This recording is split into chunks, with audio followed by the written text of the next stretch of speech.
Hello, welcome to Comic Tropes. I'm your host, Chris. Normally, when I do these shows, I have a full script that I'm going off of. I might riff a little bit, but I've got a full script.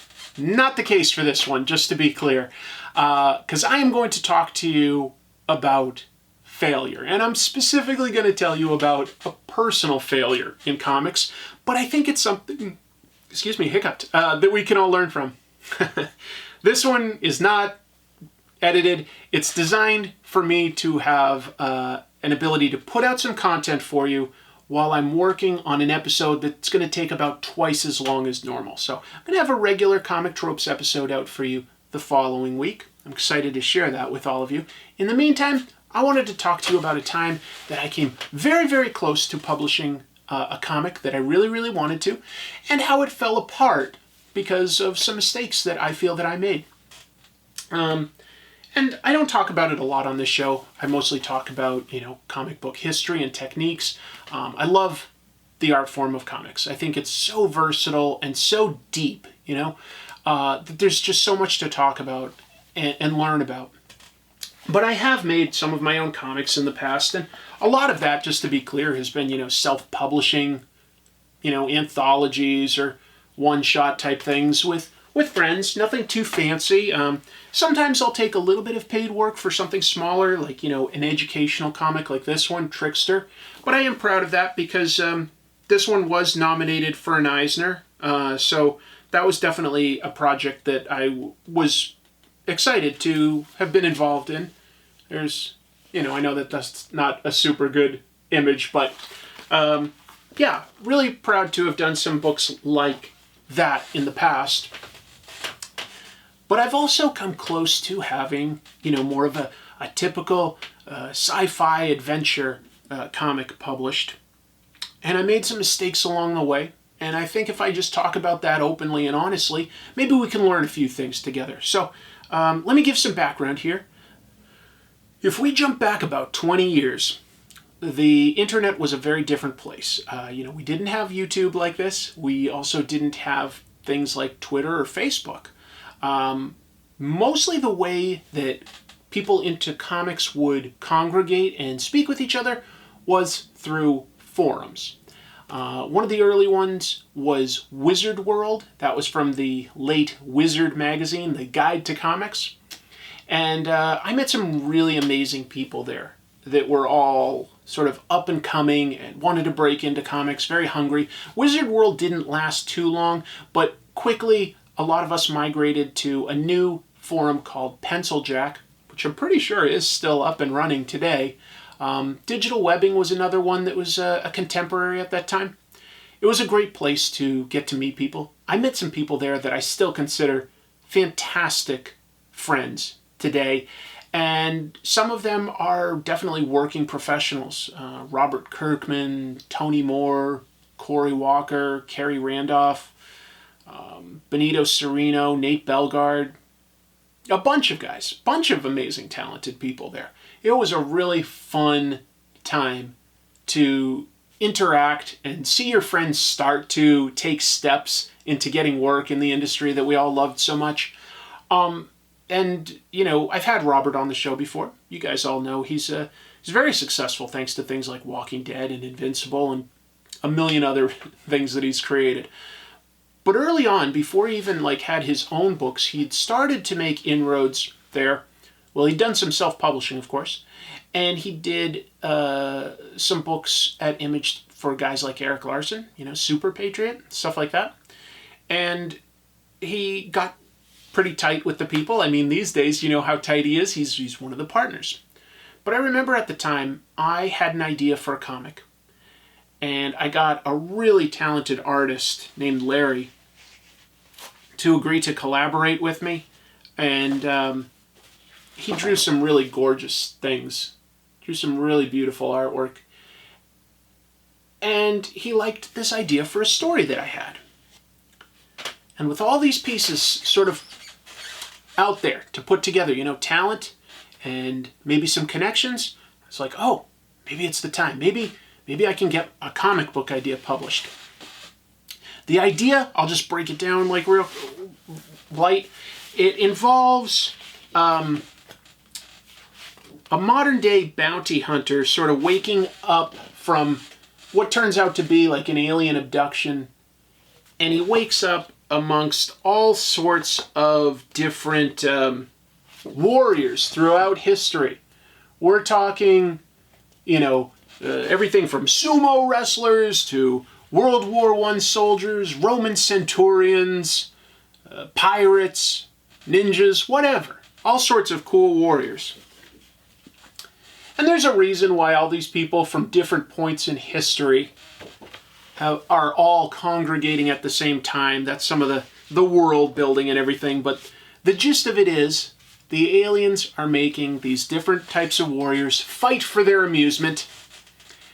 And the main character becomes a Spartacus figure. Unites the slaves, rallies them to get their freedom. So there's some sci-fi, there's some drama. Not necessarily like an original story. Like I say, it's a lot of Spartacus in there, but with a sci-fi flair, because there's aliens and all sorts of different warriors throughout time. Some really fun fight scenes, I think, in this one. Let me find another couple pages to share with you.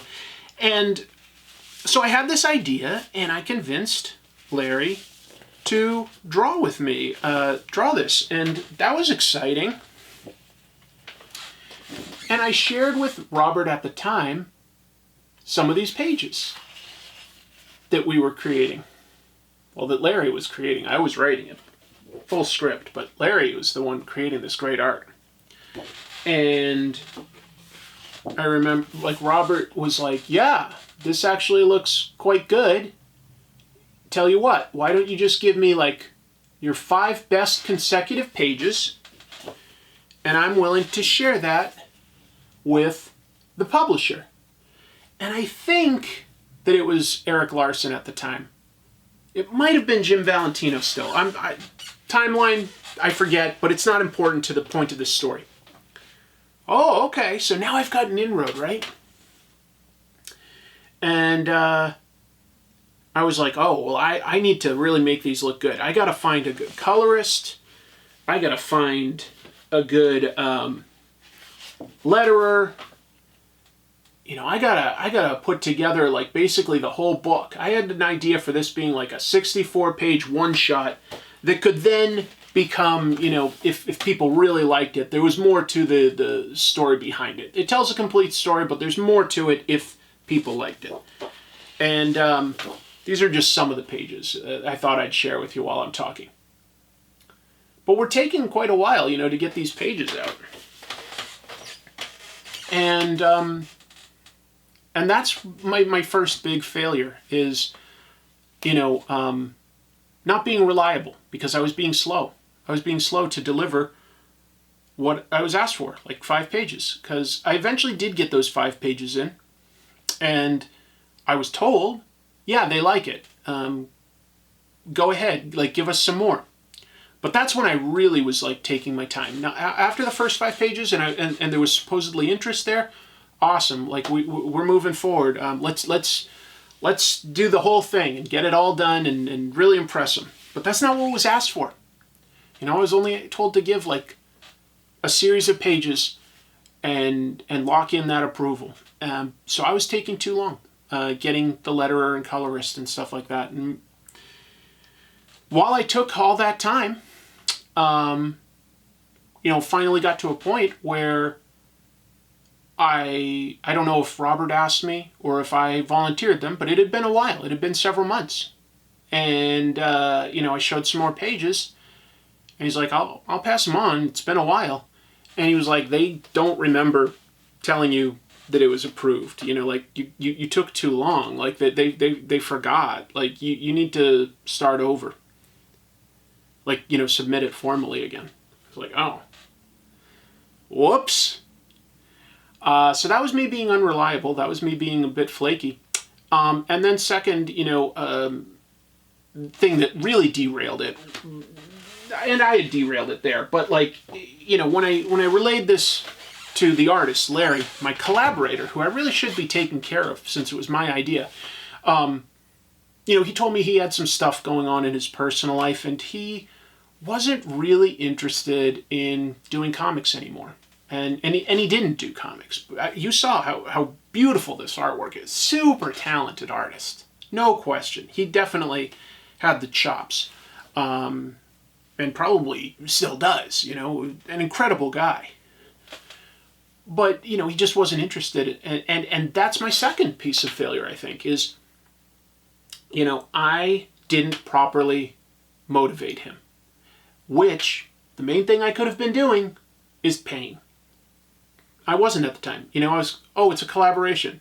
Well, fine, but he's definitely spending significantly more time to draw these pages than I was to write them. I could still do my day job. And this was taking him a bunch of time.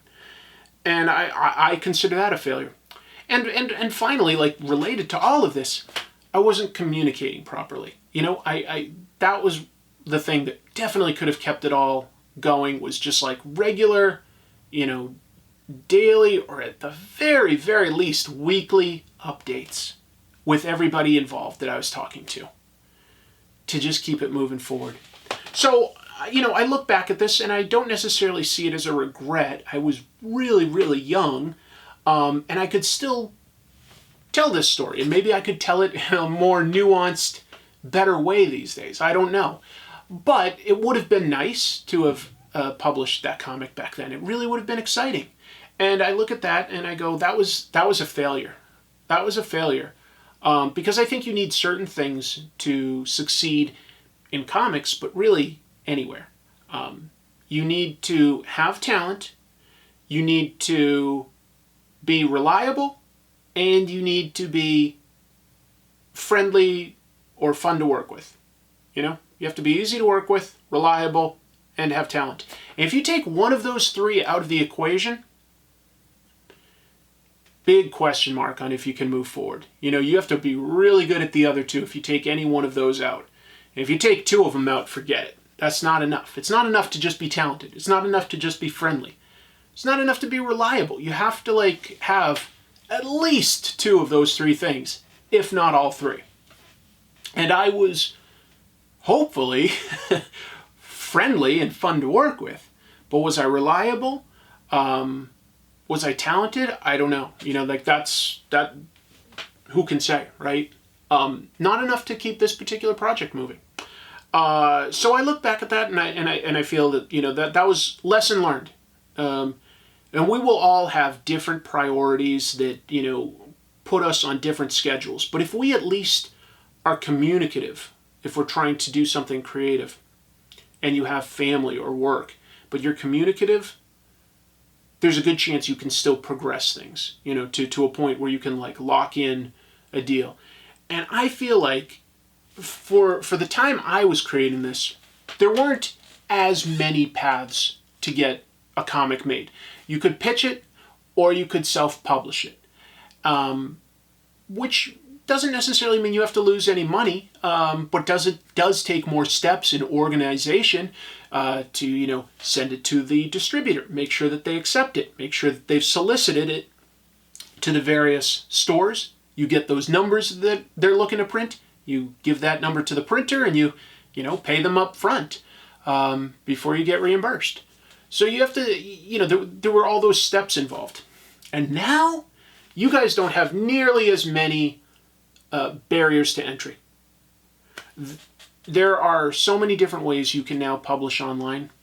You could publish to Instagram or Twitter or a blog, but you can also submit to places like Webtoons and Tapas and various platforms like that. There are more publishers to submit to that take creator-owned work. Back then, Image was a great option, and they've been around for long enough that you could trust them, but now they're stronger than ever. And yet you could definitely find creator-owned works at other places, Vault or Scout, even sometimes, IDW and Boom. Lots of different publishers now. And beyond that, crowdfunding. Well, that was never a thing 20 years ago. That's definitely a thing now. If you've already got an audience, boom, you can do it. you can do a crowdfunding. You're only basically going to be hitting your existing audience potentially, but that might be plenty. And you're giving them something that they want, and it's totally viable. It's amazing to see that that's an option now. So these days, it's been a long time. I've focused a lot on my career. I haven't really tried to do too much in comics, but I do have an interest again in trying to write some comics. I do. I've got a lot of stories that I'm always writing, and I think that now I'm starting to realize, like, well, I am getting to a point where I could probably now afford to pay an artist for their time. And you don't have to pay for them to do the whole comic, You pay them to do 5 or 6 consecutive great pages, and you submit that, or you crowdfund with that, and then you know if it's going to move forward, and then it makes sense to continue paying that person. But I definitely think if you are the person coming up with the idea for something, and you don't have to be the writer, it could be an artist that has the idea, it could be a colorist that has the ideas and is hiring a team around them. But whoever has that idea, it does become your responsibility these days to be more than just that one role. You have to sort of be the editor, the guy that communicates with all the different team members, all the different parties that are interested, the shareholders, you could say, and it becomes your role to become a promoter. But fortunately, there's a lot of social media channels right now that make it easier than ever to promote, There are places like Zoom that will specifically cater their crowdfunding based on what kind of rewards or promotion you want to do. And that's really amazing. Did I say Zoom? I meant to say Zoop if I didn't say that right. Let me just correct myself there. Anyway, it's all just to say that, I look back at that, and it's not necessarily a regret, but I do look at it as a failure, if that makes sense. That's a personal failure, because look, I had about 30 pages here, and that wasn't enough to get it done, because it didn't need to be this much. It needed to be what was requested, which was basically 5 pages initially. Hopefully, this is useful, just to talk about, open and honest. Sometimes things fall apart. That doesn't mean you can't regroup and learn from it. But I think that, I'll reiterate the things that I think are important to succeed. To work on your talent, to be friendly, and to be reliable. I think that you need all those things. And part of being reliable is that communication factor. That's huge. That's really, really important. And I don't think ultimately style necessarily comes into play that much. I've seen plenty of artists that have very unique styles become very successful. I've witnessed it firsthand. I've had friends like my friend Paul Mayberry had a very unique style. And I remember when I met him and I asked him, what do you want to do with your art? And I thought that he was going to tell me he wanted to make underground comics. And he was like, I want to draw Spider-Man. And you know what? He definitely got to do stuff for Marvel and Image. And people liked it because it was him. It was authentic. Being authentic matters. You look at a guy who's really talented like Jim Mahfood, and that's such a unique style. But that stands out at a certain point. You should lean into what makes you unique. I'm not talking about intentionally forcing a style. I'm just saying lean into what you can do consistently and reliably. And if you like it, there's an excellent chance other people out there will like it too. I sincerely believe that. And that goes for whatever type of creative field you're in or into or interested in. I sincerely believe, if you like it, somebody else out there likes it. Hey, I've seen it happen with this channel. Anyway, thanks for listening. A little bit of a different episode to talk about, something that fell apart. And I sincerely have no one to blame but myself. I truly believe that. I don't think it was anybody else's fault. I could have motivated people. I could have communicated better. But anyway, thanks for listening. Hopefully you got a little something out of this. I'd be curious to hear in the comments below if you've ever had, any sort of project fall apart, or if you've seen a project to completion, because that's incredibly impressive. I know firsthand how much work that takes, and it's always impressive to see something through to completion. Let me just wrap up by saying, if you see something through to completion in comics, like if you self-publish a comic, people are always sending me in like their self-published comics and stuff like that, and you do this kind of stuff, publishers will take notice. They go, oh, they see something through to completion. That matters. Todd McFarlane said, I believe, in the interview we had, you've got the most talented person in the world and the second most talented, but the most talented person is very slow to produce work, and the second most talented is always working hard and putting something out. They're going to get more opportunities. They're going to succeed. I believe that that's true. Thanks so much for listening. Like I say, next week, fully edited Comic Tropes episode. It's just going to take longer to produce than usual. But thank you so much for watching this. Hope you got something out of this. Hopefully it can at least start a conversation. And thank you so much. Keep reading comics.